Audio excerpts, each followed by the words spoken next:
This is that what did you spend during COVID? And tax season is coming up. Some of you will be getting a tax refund. But did you go a little too crazy? And what can you do to kind of rein it all back in? Today, this morning, Sydney Hedberg, who's the author of the book Barneys, Bergdorfs and Bills, joins us to talk a little bit about some of the financial literacy issues that the younger generations just don't get. And let's face it, some of us older ones don't as well. Good morning, Sydney. Good morning, Linda. How are you? I'm well. Have you noticed that there are others like me across the country that have spent maybe more than they should have this past year and bought things they really didn't need, and now we're trying to figure out how to stop it? It's an addiction, isn't it? Yeah, absolutely. And you're right with all the algorithms on social media and the internet. It's obviously done very intentionally, but I do think people are wishing that they had learned more about money in school, especially during COVID. From CNBC, the topics of creating a financial plan, debt management, being loans and credit cards, insurance policies, life and health. I mean, talk about the most expensive thing, health insurance, and investments were categories that people said they understood the least. And I truly believe, Linda, that starts at the ground level. Only 21 states require high schoolers to take a personal finance course. And again, even when you're majoring in college and finance, you're taking classes about amortizing a bond, not filing your taxes. So at the end of the day, less than 12% of students graduate high school knowing these. And then again, it's where it goes to your point, right? If you can just keep spending and cash apps and Venmo, and then of course just buying things online, it kind of makes it way too easy to really get a little over your skis. With 3 daughters, it was interesting to me that over the years, just graduating from college, how many credit card applications they received. It's like, how can you give a credit card to someone who doesn't have a job yet, who's still living at home with mom and dad, possibly? In many families, we saw that because of the economy. I mean, we have 30-year-olds still living at home because they either can't get a job, can't get a high-paying job. The economy's been tough on them, but because they've been living at home and mom and dad have been paying for everything, it really exacerbates the problem, doesn't it?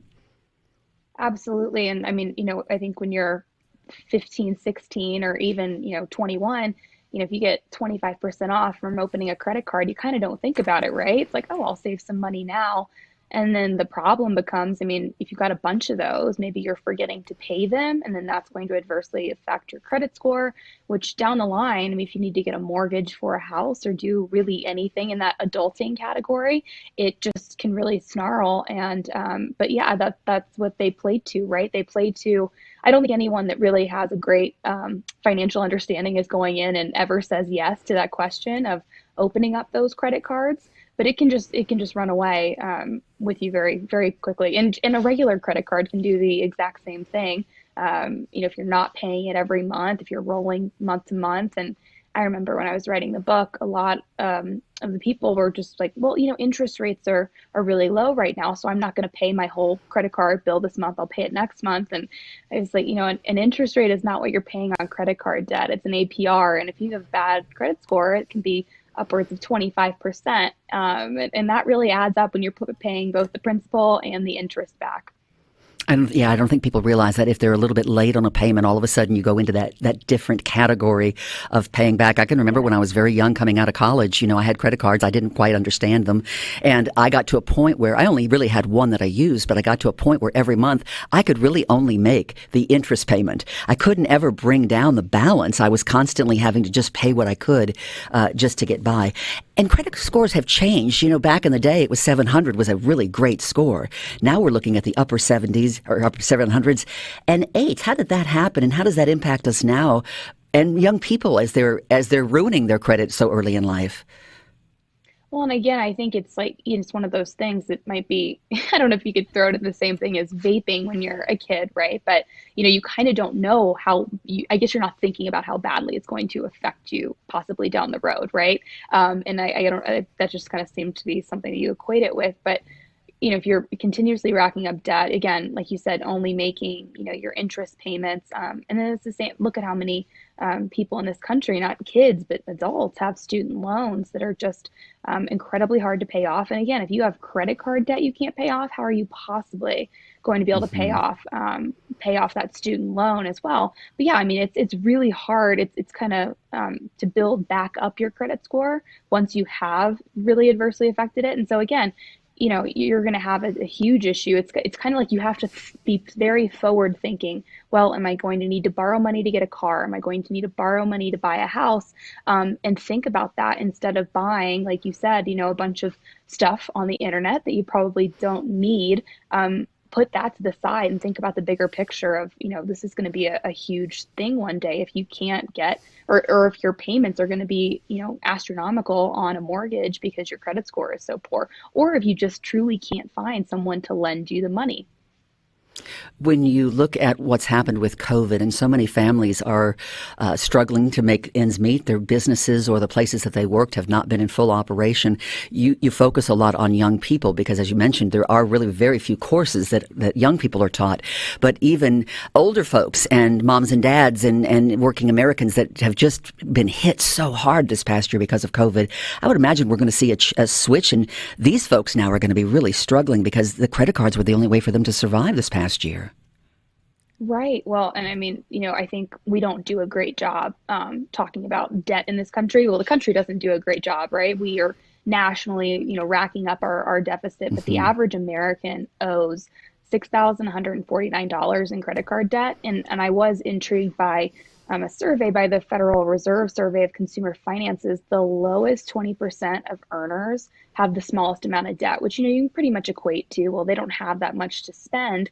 The middle class, being that 40 to 80 percentile, have the most, where nearly 55% of those earners have debt.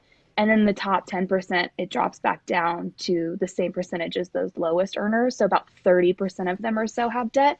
But you're absolutely right, Linda. I mean, when you become when you're a little financially unstable, you're trying to get back on your feet, and it was hard to not spend. It was probably easier to not spend during COVID, but again, you just continue to rack up those credit cards, and it becomes almost like, trying to eat the elephant, right? How am I possibly going to be able to pay this off? And again, I think that COVID hit really, really hard, and people maybe were looking at themselves and saying, wow, I don't have anything in savings.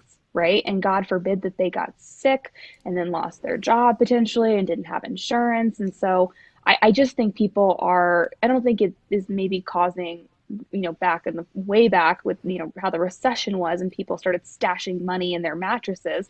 I don't know if people will go that far, but I do think people are just far more cognizant of it. What's your big tip for folks if they're facing this? I've heard from others that if you have 3 credit cards and you're juggling them all, it's better to pay one off each time. Do you believe that's true, or do you think you should give a little to each one? I would pay off the one that has the highest APR.